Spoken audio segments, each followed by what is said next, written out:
I have two objects. They have the exact same diameter, 4 1/4 inches from the center. They both have the same thickness, which is about 3/4 of an inch.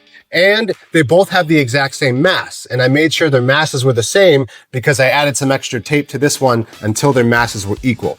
Same mass, same thickness, same diameters. The only difference is this thing has all of its mass concentrated out here, so it's a hollow ring.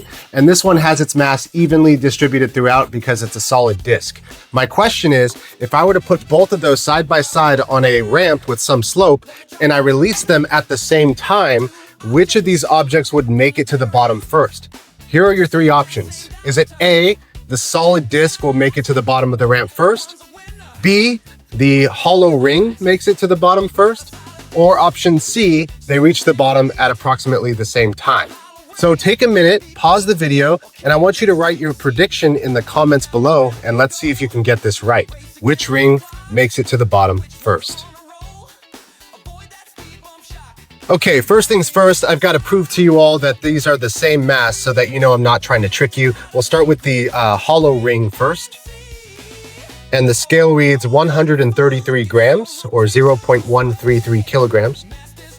And then the solid disc here, also 133 grams. So now we have verification they are indeed the same mass. And so when I release them at the same time, we can see which one gets to the bottom of the ramp first. And now for the moment of truth. I have both of my rings ready to go, and I'm going to release them on 3, 2, 1, go.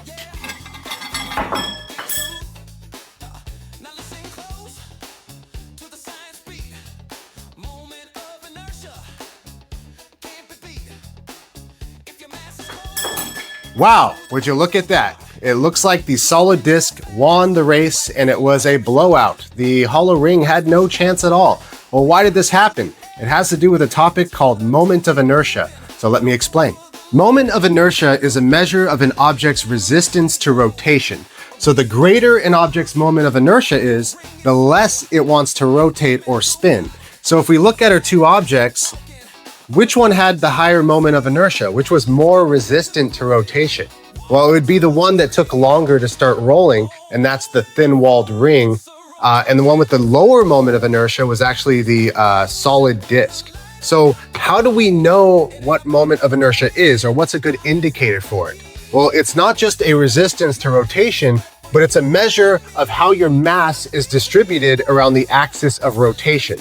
So remember, these things are spinning like so, and if you were to imagine an axis that comes out of this board, that is the axis around which it's rotating. So moment of inertia measures how that mass is distributed around that axis. And objects with a higher moment of inertia have their mass distributed further away from the central axis. And objects with a lower moment of inertia have their mass distributed closer to the central axis. And so the one with the solid disc shape has its mass distributed all throughout. But the one that's a thin-walled ring has that mass pushed way out here, far away from the central axis. And that means this one has the greater moment of inertia, and this one has the lesser moment of inertia. So that means, at the end of the day, that this one is going to resist rotation to a much higher degree than this one, and that's the reason why the solid disc wins the race against the thin-walled ring. And the same applies to Olympic divers. So if you're diving off of a diving board, what do you notice? If they want to spin really fast, they tuck their bodies in so they can have a lower moment of inertia. In other words, they're bringing their mass in closer towards the central axis, which allows them to rotate easier. Another application of this principle is ice skaters. If they want to spin faster, they tuck their arms in when they spin. And that's because when you bring your mass in closer to the axis of rotation, you're decreasing your moment of inertia and thereby making it easier to rotate.